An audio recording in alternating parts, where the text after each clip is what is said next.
నమస్తే, welcome to Telugu రాజ్యం. నేను శిరీష. మనతో దాసరి విజ్ఞాన్ గారు ఉన్నారు. విజ్ఞాన్ గారితో మాట్లాడుతాం. నమస్తే విజ్ఞాన్ గారు. నమస్తే. పుష్ప 2 లీక్ అవుతుంది అని చెప్పేసి ఒక వార్త వైరల్ అవుతుంది. అసలు పుష్ప 2 గత 2-3 నెలల నుంచి మొత్తం ఇండస్ట్రీ అంతా ఇదే టాపిక్ నడుస్తుంది. ఇప్పుడు ఎవరో ఫోన్ చేసేసి పుష్ప 2ని మేము లీక్ చేస్తామని ఒకటి చెప్తున్నారు.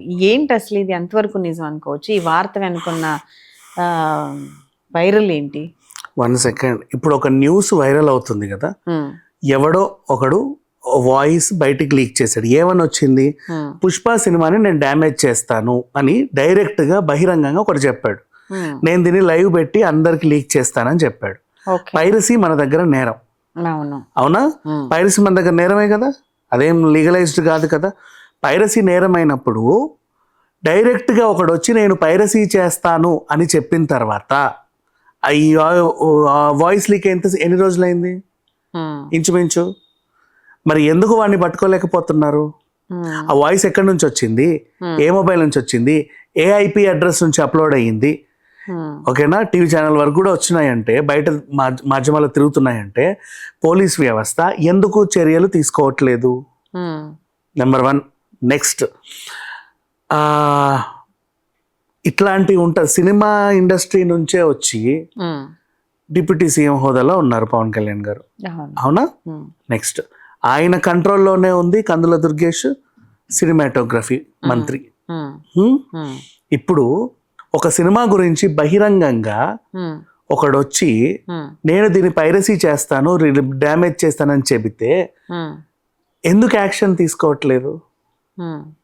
ఎప్పుడో 10 సంవత్సరం క్రితము ఎవడో అదేంటిది రామ్ గౌడ్ ఒక సినిమా తీస్తే, ఎప్పుడో సంవత్సరం క్రితం ఎవడో అది ఇప్పుడు చూసి వాడి మనోభావం దెబ్బతిని దానికి కేసు పెడితే పరుగు మొత్తం సిఆర్పిఎఫ్ బలగాలతో కూడా వచ్చేసారు కదా, హెలికాప్టర్లు కూడా వేసుకొని ఎక్కడున్నాడు అని.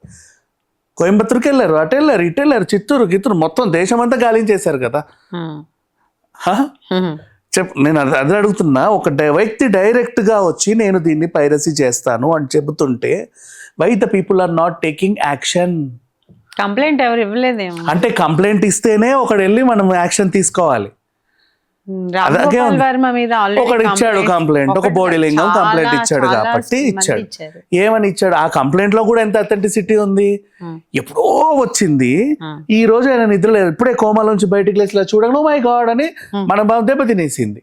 వెంటనే గబగబ వెళ్ళిపోయేవాడు కంప్లైంట్ ఇచ్చాడు, మన బాబు దెబ్బతిని గిలగిల కొట్లాడుకుంటున్నాడు. అప్పట్లోనే ఇచ్చారంట, కానీ ఎవరు తీసుకోలేదు. ఎందుకు తీసుకోలేదంట? పాప ప్రభుత్వానికి అనుకూలంగా ఉంది కదా, ప్రభుత్వానికి అనుకూలంగా ఉంది, తీసుకోలేదంట. ఇప్పుడు తీసుకున్నారంట. సో అప్పటి నుంచి మన బాబు దెబ్బతింటా ఉండింది. ఈ ప్రభుత్వం వచ్చి కూడా 6 ఏళ్ళు అయింది, 6 నెలలు అయింది కదా, 6 months అయింది కదా. మరి ఈ 6 months లో దెబ్బతినలేదా? ఈ 6 months లో కూడా ఎవడు కంప్లైంట్ తీసుకోలేదా? ఇప్పుడు తీసుకుంటారు. జగన్ ప్రభుత్వం పోయి ఎన్ని రోజులైంది? మరి ఇప్పుడు ఎందుకు తీసుకోలేదు? ఈ రోజు ఎందుకు వచ్చింది? అది కంప్లైంట్ ఇచ్చాడు కాబట్టి సరే తీసుకుందాం. డైరెక్ట్ సామాజిక మాధ్యమంలో సినిమాని పైరసీ చేస్తానని ఒక వాయిస్ అవుతుంటే why the people are not taking action? రేపు తెల్లారితే సినిమా రిలీజ్ ఉంది, ఒకడు వచ్చి డ్యామేజ్ చేస్తా అన్నాడు. అందరూ దాన్ని ఇలా అంటున్నారని కూడా వైరల్ చేశారు, దేశమంతా తెలిసింది. మరి ఏం చేయాలి పోలీస్ వ్యవస్థ? అంతే కదా.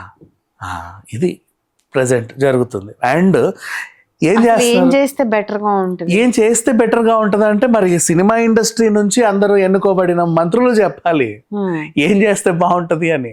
ఆ సినిమాటోగ్రఫీ మంత్రి స్పందించాలి. ఆయన స్పందించేలాగా మన ఇండస్ట్రీ నుంచి వెళ్ళి డిప్యూటీ సీఎం అయిన ఆయన స్పందించుకోవాలి. ఒక సినిమాని ఎవరో ఇలా డ్యామేజ్ చేస్తున్నారంట అని. మరి వీళ్ళందరికీ ఎందుకు స్పందనలు రావట్లేదు? ఎప్పుడో ఆ ఆర్జీవి గురించి మేము మాట్లాడడం, చట్టం తన పని తను చేసుకుంటూ పోతుంది. నేనే గనక హోమ్ మినిస్టర్ని అయితే ఫలానవన్నీ అవ్వకుండా చూస్తా, మరి ఇప్పుడు ఇదెందుకు చూడట్లేదు? ఏంటి ప్రాబ్లం ఎక్కడ ఉంది? మనోడు కాదు పగోడు సినిమా నాది, నీకేమైనా పర్సనల్ గ్రడ్జ్ ఉందా? అంటే మంత్రులకు కూడా పర్సనల్ గ్రడ్జ్లు ఉంటాయా?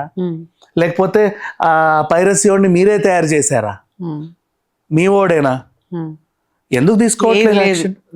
అల్లు అర్జున్ గారు చిరంజీవి గారికి వీరాభిమాని, మొన్న బాలయ్య గారి షోలో కూడా ఆ విషయం చెప్పారు. ఎగ్జాక్ట్లీ. సో పైరసీ ఇప్పుడు ఇమీడియట్లీ అంటే ఎవడో ఒకడు వచ్చి కంప్లైంట్ ఇస్తే తప్ప మేము పని చేయము అన్నట్టు ఉండకూడదు, తప్పది. అంత పెద్దగా ఏదో అవుతుంది, సంథింగ్ ఒక ఉన్మాది చర్య అది. ఇప్పుడు అది దానివల్ల ఫ్యూచర్ చెప్పనా, ఇప్పుడు వాడు ఎవడో సవాల్ చేశాడు, థియేటర్లో ఏ ఒక్కడు ఫోన్ తీసి ఇట్లా పెట్టినా పక్కోడు వాడిని కొడతాడు, వీడు వీడిని కొడతాడు. అక్కడ సినిమా మొదలవుతా ఉంటది, ఇక్కడ అందరు కొట్టుకు చేస్తా ఉంటారు. చీకట్లో ఎవడి తల ఎక్కడ పగులుతుందో తెలియదు, ఎవడి ముక్కు ఎక్కడ పగులుతుందో తెలియదు. సినిమాల రాజకీయం అండి అసలు. ఇప్పుడు దీని వల్ల పరిణామం చెప్తున్నాం, పరిణామం. ఇప్పుడు ఇది బయటకు వచ్చింది, నువ్వు నేనే వెళ్ళాం థియేటర్ కి, పని కట్టుకొని ఒకడెవడో ఫోన్ తీసి ఇట్లా తీసుకుంటున్నాడు. ఆడెందుకు తీసుకుంటారో మనకు తెలియదు. పాపం వాడు ఇన్స్టాల్ పెట్టుకోవడానికో, లేక నేను సినిమాకి వచ్చాను 10 మందికి చెప్పుకోవడానికో, స్టేటస్ పెట్టుకోవడానికో తీసుకున్నాడే అనుకుందాం. ఒరే రే వీడే వీడే వీడే అని ఎవడో అంటాడు, ఫ్యాన్స్ వెంటనే వచ్చి వాడిని కొట్టేస్తారు. ఓకేనా, లైట్లు వేసేసోపే వీడి మొహం పగిలిపోద్ది. చీకట్లో ఎవడొక్కడి నుంచి వస్తున్నాడో ఎవడు కొడుతున్నాడో కూడా తెలియదు. ఇప్పుడు ఈ గొడవకి కారణం ఎవరు? ఆ వాయిస్. మరి ఆ వాయిస్ కి కారణం విధ్వంసమైనప్పుడు దాని మీద ఎందుకు చర్యలు తీసుకోవట్లేదు? తీసుకోవాలి కదా. ఇది సంగతి. సరే, పుష్పని డ్యామేజ్ చేద్దాం, లైవ్ వేద్దాం, ఇవన్నీ చేద్దాం అనుకుంటున్నారు. అండ్ నౌ ఇప్పుడు పైరసీ గురించి మాట్లాడుకుందాం. పుష్పని వదిలేద్దాం కాసేపు. విజ్ఞాన్ గారు, రెమ్యునరేషన్ గురించి కూడా టాక్ వస్తుంది. 300 కోట్ల దాదాపుగా బన్నీకి రెమ్యునరేషన్ అని చెప్పి. ఇప్పుడు మీరే ఫర్ ఎగ్జాంపుల్ ఈ ఛానల్లో పనిచేశారు, నెక్స్ట్ ఇంకో ఛానల్కి వెళ్ళినప్పుడు మీ ఎక్స్పీరియన్స్తో 10వ పరకు ఎక్కువ కావాలనే కోరుకుంటారుగా.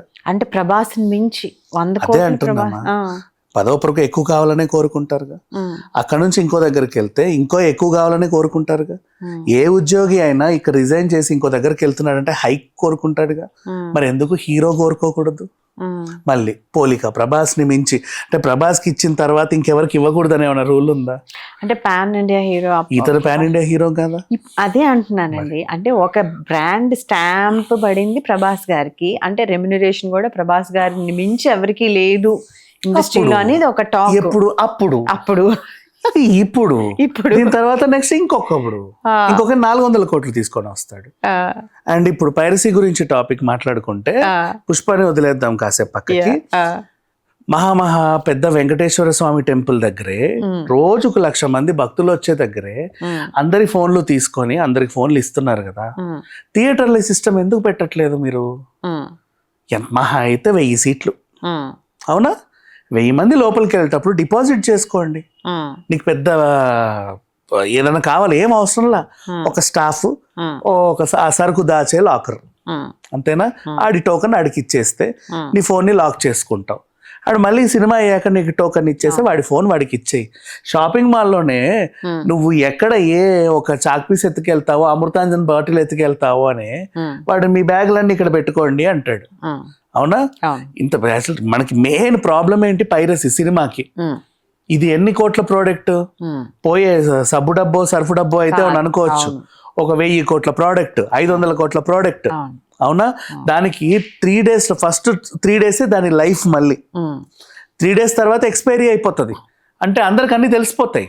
ఇప్పుడు ప్రోడక్ట్ నీకెందుకు 50% ఆఫ్లో వస్తుంది అంటే దాని ఎక్స్పైరీ ఇంకో 3 months 4 months ఉంటది కాబట్టి త్వరగా అయిపోతుంది, నీకు తక్కువకి ఇచ్చేస్తాడు. పుష్ప కూడా నెక్స్ట్ రేట్లు తగ్గుతాయి వారం తర్వాత, ఎందుకంటే దాని ఎక్స్పైరీ డేట్ అయిపోతుంది, దగ్గరికి ఎక్స్పైరీకి దగ్గర ఉంటది. అంటే విలన్ ఎవరో తెలిసిపోతుంది, పొడిచేది ఎవరో తెలిసిపోతుంది, క్యామియో రోల్స్ ఎవరో తెలిసిపోతుంది, సెకండ్ హాఫ్ తెలుసు, ఫస్ట్ హాఫ్ తెలుసు, అన్ని తెలిసిపోతాయి కదా. అందరూ మాట్లాడేసుకుంటారు, చూడని వాళ్ళు కూడా. డ్యామేజ్ అంటే దానికి కూడా ఎక్స్పైరీ డేట్ వస్తుంది, అప్పుడు రేట్లు తగ్గుతాయి, తప్పేం లేదు. సో ఇప్పుడు ఇంత పెద్ద ప్రోడక్ట్స్ ఉన్నప్పుడు ఫోన్లు తీసుకుని మళ్ళీ ఆ ఫోన్లు వాళ్ళకి వెళ్ళేటప్పుడు ఇచ్చేస్తే నీకు ఏ గొడవ ఉండదు కదా. చిన్న షో బిగ్ బాస్ చిన్న షో వెళ్ళేటప్పుడు వాళ్ళ ఫోన్లు తీసుకొని మళ్ళీ వెళ్ళేటప్పుడు ఇస్తారు. నెక్స్ట్ రాజమౌళి గారి షూటింగ్ వచ్చినప్పుడు అందరు ఫోన్లు ఒకటి తీసేసుకొని స్టిక్కర్లు వేసుకుంటాడు, రబ్బర్ బ్యాండ్లు వేసి. వెళ్ళేటప్పుడు మళ్ళీ ఆవిడ ఫోన్ ఆడికి ఇచ్చేస్తాడు, ఆ గుంపుకి వెళ్ళి తీసుకోవాలి. నువ్వు షూటింగ్ అయ్యేటప్పుడు జాగ్రత్త పడుతున్నావు, షూటింగ్ ఎందుకంటే ఏదైనా లీక్ అయిద్దేమో అని. సినిమా రిలీజ్ చేశాక ఎందుకు జాగ్రత్త పడట్లా? దేనికని? పెద్ద పెద్ద మాల్స్ ఎందుకు ఏడవనా? రీజన్ ఏంటి? కాకపోతే వాళ్ళ ప్రాబ్లం ఏంటంటే వచ్చేటప్పుడు మేము ఇటు నుంచి తీసుకొస్తాము, వెళ్ళేటప్పుడు అటు నుంచి పంపిస్తాము, అటు మళ్ళీ ఇటు రావాలి కదా తీసుకోవడానికి అంటావు. వీళ్ళు డిపాజిట్ చేసిన తర్వాత అటు పంపు నువ్వు అదొకటి పెట్టుకోండి, తప్పే ఉంది. చిన్న ప్రాబ్లమే ఇది, అవును, పెద్దగా చూడాల్సిన అవసరమేం లేదు. తీసుకుంటప్పుడు ఇటు తీసుకున్నావు కదా, అన్ని పెట్టుకున్నావు కదా, మళ్ళీ సరుకు అంతా అటు సర్దుకో, వెళ్ళేటప్పుడు ఎవరిది వాడికి ఇచ్చేసి 5-10 నిమిషాలు మహా అయితే. బండి తీసుకోవడానికి కూడా 5-10 నిమిషాలు ఉంటాడుగా. ఎంతసేపు ఫోన్లు తీసుకుంటే పైరసీని ఆపొచ్చు. ఆ మూవీ రూల్స్ ఐబొమ్మలు గీబొమ్మలు ఏమీ ఉండవు, ఇంకా హ్యాపీగా ఆపొచ్చు పైరసీని. మూవీ రూల్స్ ఉండదు, ఐబొమ్మ ఉంటదిలే కానీ ఇది ఆన్లైన్ డౌన్లోడ్ కదా, మూవీ రూల్స్ ఉండదు. ఒక్కటి రోజే సినిమాని ఇప్పుడు ఫోన్లలో చూసుకుంటూ వచ్చాయి, ఏమీ లేదు ఇదే అంటాడు. అవసరం లేదు, ఇట్లా తీసుకోండి. అండ్ జామర్లు పెడుతున్నాం అంటారు, అది పెద్ద ఖర్చు నీకు. బిజినెస్ పరంగా చూసుకుంటే అంటే వీడి ఫోన్ అప్పుడు అప్లోడ్ చేయొద్దు, రికార్డ్ అయితే చేసుకుంటాడుగా. నీ దగ్గర జామర్ ఉంది, ఈ సిగ్నల్ దాటి అక్కడికి వెళ్ళి అప్లోడ్ చేసుకోవచ్చు కావాడు. అవును, ఇక్కడ పని చేయదు. అవును, ఎంతసేపు మా ఈ విజేత సూపర్ మార్కెట్ లో పని చేయదు, నేను రిలయన్స్ సూపర్ మార్కెట్కి వెళ్ళి అప్లోడ్ చేసుకోవచ్చుగా. అవును, ఎంతసేపు 10 నిమిషాలు. అవును. సో ఇది కాదు, దీనివల్ల ఏమీ ఒరగదు. ఫోన్లు తీసుకోండి, పెద్ద పెద్ద టెంపుల్స్ లోనే తీసుకుంటున్నారు. ఇప్పుడు 1,00,000 మంది ఫోన్లు తీసుకొని జాగ్రత్తగా ఇస్తున్నారు, 1000 మందిని మేనేజ్ చేయలేరు. చిన్న వ్యవస్థే కదా, ఏముంది, అది పెద్ద డ్యామేజ్ ని కంట్రోల్ చేస్తుంది. అండ్ నౌ ఇప్పుడు ఈ వాగినోడు ఎవడైతే ఉన్నాడో వీడిని ఎంత తొందరగా అరెస్ట్ చేస్తారో చూద్దాం అందరం కూడా. ఎందుకంటే మొన్న పెద్ద అసలు ఉగ్రవాది పారిపోతుంటే రామ్ గోపాల్ వర్మని ఎతికి పట్టుకున్నారు కదా. ఇక్కడ ఉన్నాడు, అక్కడ ఉన్నాడు, అటు వెళ్ళాడా, ఇటు వెళ్ళాడా, ఇక కాల్చివేతే ఎక్కడ దొరికితే అక్కడ, ఆ రేంజ్ లో ఇచ్చారు కదా బిల్డప్. మరి ఇప్పుడు సినిమాని నేను పైరసీ చేస్తా అని ఒక వాయిస్ డైరెక్ట్ గా వచ్చింది. దీనికి ఎలా చర్యలు తీసుకుంటారు, సినిమాటోగ్రఫీ మంత్రులు ఏం చేస్తారు, ఇప్పుడు చూద్దాం. ఎన్ని రోజుల్లో దీని మీద చర్యలు ఉంటాయో చూద్దాం. Thank you.